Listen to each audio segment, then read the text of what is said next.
with the needs and the demands of the protesting masses. Thank you very much. The first person will go now. Comrade Adaramoye Michael Lenin. I'm the one of the organizations actively mobilizing for this end bad governance protest. I mean, just as my colleague said, the aim of this press conference is to address important issues pertaining to our protest. I mean, this is the fourth day of the protest, and we've seen different level of attacks, victimization across board, so that we wish to use this opportunity to address some of these important things and to also respond directly to some of the points made by Mr. President. Of course, I will not call those things points, but I mean some of the things he expressed this morning. So, comrades, good morning once again. Presidential broadcast. Tinubu is out of touch with the masses and the demands of our protest. The insistence that the protests are politically motivated shows a deep disconnection with the masses. The economic progress the president reads out are for himself and his cronies and not for the masses. The reference to protesters as misguided and uninformed shows that the president is a condescending dictator.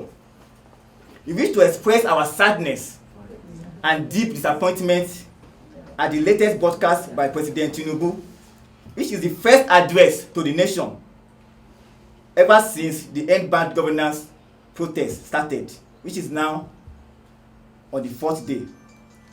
After over 3 weeks since Nigerians started mobilizing to take to the streets, and after scores of dead protesters and assaulted journalists from the first 3 days of the protest, President Tinubu broadcast was nothing but a masterclass of gaslighting us, manipulating and double speaking that has plagued Nigeria's brand of public speaking for decades.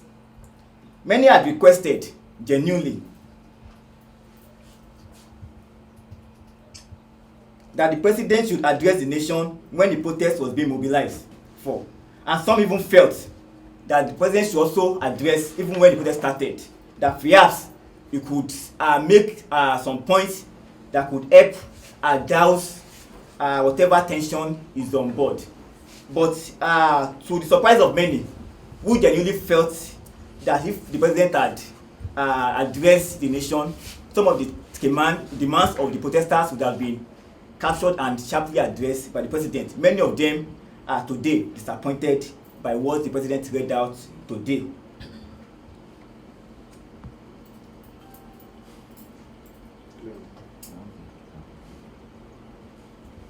The president only justified state of violence on protesters because we all read out when the president tried to make it appear like what happened in the last 3 days. The level of death, injury, and attack on our fundamental rights is nothing but an unfortunate incident that could have been prevented. Of course, maybe too late could have been prevented only if the president himself had immediately met the demands of the protesters even before we commenced the protest. But what we witnessed was that the president himself, and not just him, even in cronies, turned deaf ears to our demands. And the president had to start speaking to various special advisors, people of different names who were never appointed by Nigerians in the first place. The claim by President Tinubu that our protests are driven by a political agenda to tear Nigeria apart is nothing but an attempt to call a dog a bad name so that it can be hanged. It is a gross misrepresentation of the obvious facts that has become the economic reality of all Nigerians. These protests have been largely faceless and leaderless because it was a spontaneous response to the deep economic crisis experienced by Nigeria.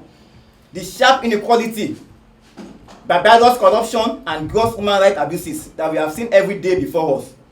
The protest was a lawful response of the Nigerian people to the failure of the Tinubu government and the entire ruling class to address this endemic systemic crisis after over 4 months in power. 14 months in power, rather. These protests were mobilized for by the flagrant extravagance of political office holders in Nigeria for the past 14 months, while asking Nigerians to be patient of hunger and hardship, which they claim to be our sacrifice for the nation. But what we have experienced within the 14 years is that those 14 months, is that those who ask us to be patient and have sacrifice are the same persons who are living luxurious lifestyle, who are budgeting millions and billions of naira to live lavishly. In fact, we heard when lawmakers bought vehicles worth over 130 million naira for themselves. At a point, even the president had to budget billions of naira to renovate the presidential building in Lagos. And from the record, the former president, who spent 4 years in office, only used that residence just twice in those 8 years. Yet the president felt the hardship faced by Nigerians were not needed. That what should be the priority of the government was to go and lavish billions of naira to renovate buildings. We think clearly that this itself is not sacrifice. That instead, Nigerians, the promises, are the ones being sacrificed by the Tinubu government. And it is on that basis that Nigerians themselves felt the need that enough is enough, that they cannot continue to live under this kind of hardship, especially when you consider the abundant resources we have in Nigeria to transform our lives, which was what mobilized for that protest. Because in the recent period, we've had many calls, especially from government supporters, that the protest they need to know the sponsors or people who are mobilized for it. But we've made it clear at different points that the Tinubu government himself and the policies they've implemented over the years are the reasons why Nigerians took to the street. Therefore, they are the ones who have mobilized us for this protest. So, comrades, we'll move to the next speaker to shed more light on these points we'll make. Of protesters. They have also done that by arresting journalists and demanding a media blackout on the protest, and by sponsoring thugs and looters to discredit our protest. It is therefore infuriating to hear that the same president claimed that he understands our frustration and sufferings. Our major blatant contradiction in this presidential broadcast is the part where he said our democracy progresses when the constitutional right of every Nigerian citizens are respected and protected. The actions of Tinubu's administration have been direct opposite of his statement, because they have been arresting journalists and protesters even before the mobilization for this recent protest started. These actions that are outrightly contradicting and undermining the constitutional rights he claimed to uphold. His administration has blatantly disregarded International Human Rights Convention.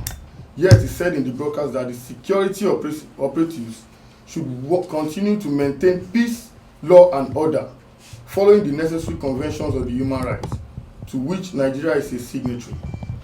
If this is not of this establishment, because as long as you keep having poor people around you, then even you are not safe. An average hungry man is a potential criminal. The president keep making policies that only enriches the rich more, keep adding advantage to the rich and disadvantages to the poor. The boys who are seen on screen looting today, they have no other hope other than what is left on the left for them to do. We are just a little bit exposed and privileged. That is why we are also not part of them. And that's the only language they can communicate their own protest for the government to see. But I think the best thing for the government to do is to actually make an alternative plan for people who are hopeless, that are wandering on the streets. And when there is now alternatives for them and they are not going about that alternative, that is when you now call them criminals. And I think that the government is comfortable with the Nigerian society having enough criminals than having decent people, because by the time the Nigerian citizens want to protest, they need those criminals to do a counter protest for them, and also to blackmail a decent gathering of Nigerian people who are crying out, so that they can call all of us looters. So if you complain about looters today, you should ask the Nigerian police and you should ask the president, because they are the ones who created them. Thank you. This press conference is necessary because for the past 3 days since we started this protest, we have been driven off the streets, even including the lawful place, the so-called lawful place, the so-called legal place where the FCTA Wike leadership got an injunction to say we should stick. to the stadium and protest only at the stadium. We have been driven from there with tear gas for the past 2 days now. And so it is the essence of, that's the essence of us calling this press conference. First, we must be very clear that the press conference is demonstrating the fact that we have a president that is out of touch with the needs of the Nigerian masses. To further confirm that President Tinubu's disconnection from the masses borders on psychopathy, the president started reeling out economic figures in the typical neoliberal attitude that prioritizes some abstract economic growth over the immediate welfare needs of the people. This is the typical attitude of Nigerian leaders in the past, which our generation is rejecting, that you will not reel out economic figures to us while not connecting it to our present immediate needs. The broadcast further confirms how much the president is incapable of meeting the Nigerian masses at the point of their needs, but very capable of making policies that will benefit the private investors of his elite clique at the expense of the public. The excess talk about the economic growth and infrastructure development conveniently ignored the fact that these benefits have not trickled down to the masses for 14 months now. This is why we are protesting. We are protesting because we want these economic opportunities and resources to be distributed much more fairly and equally to many Nigerians and not just a few elite Nigerians. We are protesting because we want our own subsidies like fuel subsidy, electricity subsidy, education subsidy, telecom subsidy, etc. Especially in the light of the fact that Nigerian politicians have been doling out subsidies to their rich cronies in form of privatization, deregulation, deals and contracts. When President Tinubu said we have come this far in terms of economic progress in his speech, he was only speaking about the progress that is largely exclusive to his small elite gang. The progress has left the majority of Nigerians behind. The president's call for dialogue rings hollow as much as his acclaimed commitment to democratic governance, given the fact that he has not only ignored the demands of those he claims to want to dialogue with consistently, but he has also suppressed and disregarded the human rights of those he claims to want to dialogue with. And we have to be clear about that. The president of Nigeria has said in the speech that we should stop protesting and embrace dialogue, as if protest itself is not a form of dialogue. And one thing we must be clear about is that the assault on Nigerians, it has become very, very usual, very common that we disregard it. We don't see it as a big deal. For the past 4 days now, except today, I have had to face tear gas despite being an asthmatic. And it was just this morning that I could afford the money to buy an inhaler. And that's because in Nigeria today, to buy an inhaler will cost you 8,250. That's the cheapest inhaler in the market. And that's why we are protesting. We are protesting because the first aid for a common sickness is 8,250 naira. In a country where the last minimum wage is 30,000 naira and they are here to start paying the 7,000 naira minimum wage. Comrades, they were injured, attacked, and 21 Nigerians that were killed on the first day of this protest. They are not just numbers. They are human beings like us who have died because they joined the struggle to make their country a better place. They have voiced out to make their country a better place. Our president in that speech spoke over the head of all of that. And we need to be enraged about that. His administration has arrested, maimed, and killed the hungry Nigerians who are the backbone and the soul of this protest. Yet he claims to want to dialogue with protesters. Is the president a necromancer open to dialogue with ghosts? How can an administration who is directly responsible for almost all of the violence and destruction that has plagued this protest lecture us on how we must not let violence and destruction tear our nation apart?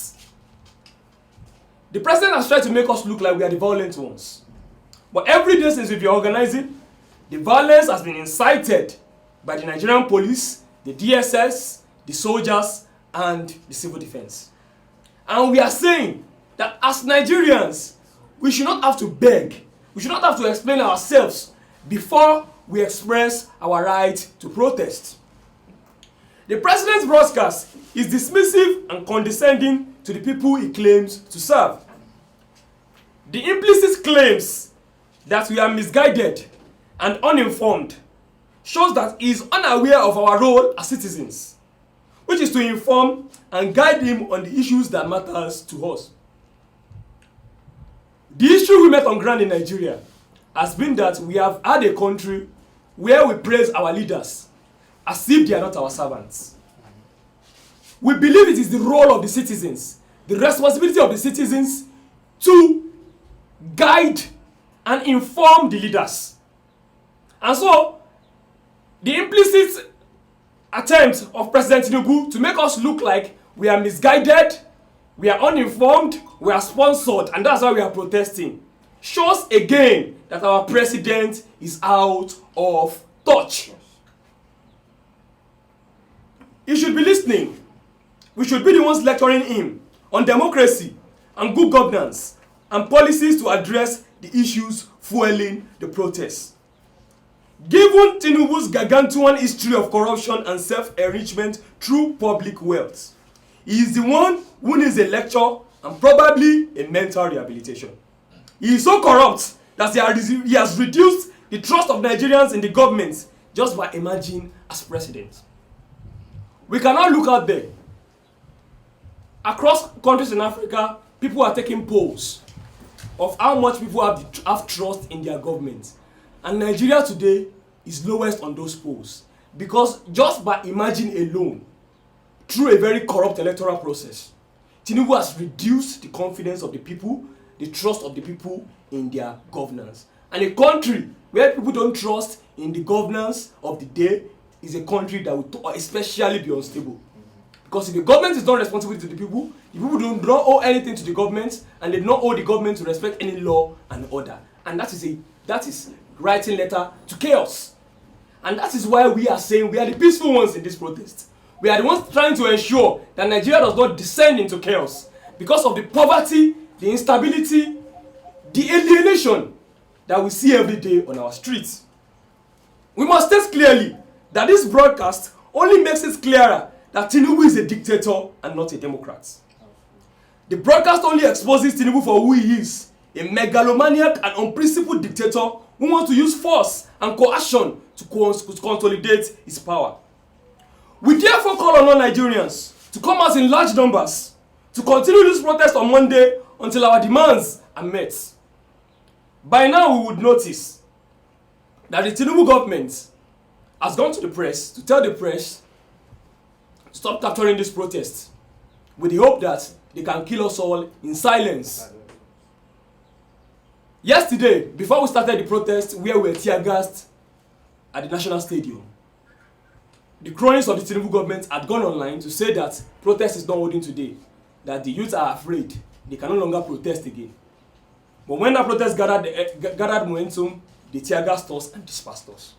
So this is to show that this government is only trying to use force and propaganda to stop us from actually organizing ourselves as Nigerians to demand for a better country. It is not too much to ask.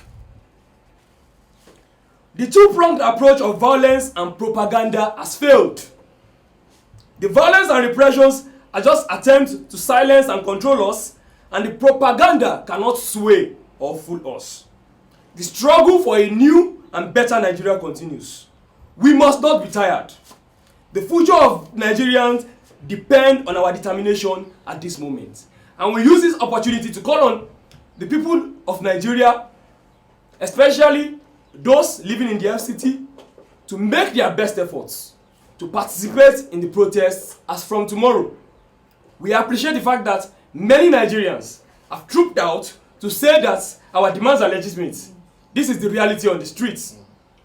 And we must also point out that asking Nigerians to not protest, when that same government asking us not to protest, presently I got here late because there are 4 queues on the streets right now. So a government that is asking us not to protest but is making fuel scarce and making it very expensive, and the government would come on here and not touch on those issues and tell us that the fuel subsidy removal is still working. We want to ask, who is it working for? Is it the corrupt politicians who have built refineries in Malta? Who is the fuel subsidy removal working for? Is it working for the Nigerian masses? This is what we want to ask the Nigerian government. And this is why we are saying that please Nigerians, do not be swayed by the fact that they have tried to keep you at home with the fuel scarcity, by the fact that they are trying to keep you at home. Please come out tomorrow and protest. One thing we want to make clear is this: the court order to stop us from protesting anywhere we want, especially at the seat of power, which is the National Assembly and the 3-arm zone. That court order is not constitutional because Nigerians reserve their right to move on public roads. Public roads are built with public money. Nigerians reserve their rights to freedom of movement, freedom of speech, freedom of expression, and freedom of dissent. We should not have to beg the government before we assert our freedom of assembly. And so we would like to tell this government that the only way we can dialogue is what we are doing right now. We are doing this now to tell the government that this is our dialogue. We are telling the government that our demands still stand. Reversal of fuel price to what it was before May 29, 2023.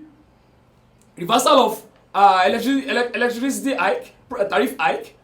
Reversal of school fees increments across board. Reversal of all of the taxes that the taxmaster himself, Tinubu, has introduced. These are our demands, and we are not reneging on these demands. Even though Tinubu has tried to tell us that the protests are stopped, Nigerians are tired. Presently, today, Sunday, this morning, protests continued in Jos Plateau State with protesters organizing their own Sunday service at the protest. Even in Lagos, the same thing happened today. On Friday, we had protesters who did their Juma service at the protest ground. And so, we are saying that Nigerians are fully in support. And this is not the time to be afraid. This is not the time for us to go to our rooms and start praying that God will save us. God needs us to save ourselves.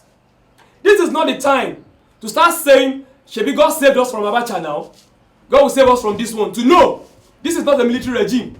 And we must assert the fact that we are in a civilian democracy and we must be treated constitutionally as citizens of Nigeria. On this basis, we want to charge Nigerians that we must continue to organize, resist, and build till we have a country that prioritizes the people of Nigeria over the profit and power of a few people. The struggle continues. A lucha continua. Victoria and South. Thank you very much. Your name and organization before you start. National Coordinator, Arewa Youth Ambassadors. And I will start with salute our people who has been killed by police officers in Kano, Katsina, and the other places. We better die on the street by our country's bullet than die by hunger. We are not afraid of bullets. We are not afraid of tear gas. We are afraid of life without purpose. A life without hope, and that is what our leaders have given us. We demand change, we demand justice, and we demand it now. We will not silence, we will not intimidate it. We will not fight for our, we will fight for our future, even if it means give our lives. To our leader, we say you have failed us, you have betrayed us, but we will not be defeated. We will rise up, we will resist, and we will claim our country. To our fellow Nigerians, we say join us, stand with us, stand with us. Together we can make a difference. Together we can create a better future. We better die on the street by our country's bullet than live a life of slavery and oppression. Thank you very much. Yes, I think we need to make the point clear. My committee had made our demands clear. But in addition to those demands, because I will not let the death, those who have died, to just be another death. Because we witnessed what happened to NSAS. All of the persons who were killed then, till today, we've not been able to get justice for them. so that we need to hold the persons who are accountable for the attack on our fundamental human rights, as well as the killing of innocent protesters across the nation on the very first day of this protest. So that we are demanding that the IGP and including the CP of police in Abuja must be held accountable for the gross human rights abuses that happened on the very first day of this protest in Abuja and elsewhere. And also, we also need to make it clear that the Minister of FCT, the Garulus Wike, he has undermined the right of citizens in Abuja to peacefully protest and even gather, which is why we are faced with this court injunction. So that we are also calling that the man that Wike himself is unfit to continue to govern within the democratic sphere of the FCT. And again, tomorrow we'll be out in mass. Our people will be out to further the protest, because the protest continues. As you all recall, it is a 10 days protest, and even aside that, 10 days and beyond. Because from all indication, the government does not appear or is not displaying any form of readiness to meet our demands. We also read what the president read out today. No single demand from this protest was addressed by the president. So that our protest continues. And tomorrow is going to be a mass protest on Monday, and we'll be gathered at the National Stadium. And the question that was asked, are we going to go inside the stadium or not? What we've said for the very first day is that we are protesters. We are not footballers. We are not athletes, and we don't have the intention to prepare for Olympics yet. So that our protest will converge at the front of the National Stadium to exercise our democratic right. And I said earlier that the court injunction against us is an attack on the democratic rights of us as citizens. And we are going to fight that on the street to ascertain, to make clear that we have the right to gather. And we have the right to also move. Because we will not let the government to tell us how to express our anger. We will not let the government to restrict us to say protests can be held at social point. Because like we said earlier, our parents fought so hard against the military dictators. We are not going to watch in our own generation, our own time, why under civilian rule, citizens cannot protest or citizens cannot gather where they are supposed to gather. So on Monday, we'll be held en masse and we'll be held to exercise our rights, both the freedom to assembly and the freedom to move. So we need to make this very clear. And also, we need to make one important point, that the government of the day is gradually introducing the military into this protest. From the very first day, the military came in their armor tank. Although they were not active, but they came driving into protesters in the way of dispersing us. The second day, they were also there. The third day, many of our protesters were shot at. When the police exhausted their tear gas, the military came in to disperse protesters on the second day, the evening, at the National Stadium. Yesterday, while police were attacking us, the military were moving with them. We connect these dots together, that the government is embarking or trying to use the military the way they did during the Lekki Tollgate massacre on innocent protesters, which is why they are demanding today that media should not cover the protest again. We are saying that we will not allow another Lekki Tollgate to repeat itself, and that the government of Tinubu is embarking on this sinister agenda to kill innocent protesters by using the military. And like I said earlier, yesterday the military themselves were there. The police were the ones leading the military to attack citizens. And if care is not taken, the military will be the ones to start leading police to attack and kill innocent citizens. So we are making all of these points clear that the IGP and the CP of police, including Nelson Wike, who is the FCT minister, must be held responsible for all of the attacks that happened in Abuja within the last 72 hours of our protest. Thank you very much. Now, as of now, arrest. We have that of arrest. As per the figures of those who have been arrested, injured, brutalized, those who have been already killed, the figures presently for day one was 21. But we feel that the figures are conservative because we have not been able to account for every of those the protesters that are missing across the country. On that first day alone, about over 1,000 protesters were arrested and presently still in jail, still in detention. This nationwide, this is a democratic protest of the Nigerian people. Yesterday, which is the third day, for the second day, we also had a number of casualties, over 20. We are not also sure of the figures yet because of the inability to account across the country. Yesterday in Abuja, where we protested, several people were arrested. Presently, we are trying to recover one of them, which is Ayola Babalola. He's a journalist, but he joined the protest as a protester, and is presently in Wuye Division Police Station. He was picked up when we were being dispersed, peacefully protested. So, we are calling on Nigerians, and this is not a task. This is not a task for just activist lawyers. We are calling on the NBA, which is the professional body of lawyers in Nigeria. The lawyers will have nothing else to defend by the time Tinubu tears apart the Nigerian constitution. If there's nothing to defend anymore, then the lawyers have no job to do again. The people will sort out their differences on the streets, and it will be chaos. And so we are appealing to the NBA, which is the professional body of lawyers, to join in this struggle and ensure that across the country, everybody, alongside the activist lawyers who are already taking up this issue, across the country, we get all protesters and detained Nigerians released. We are also appealing, because what we have heard recently is that the Inspector General of Police instructed hospitals that if there's anyone with a gunshot wound, they should report to the police first.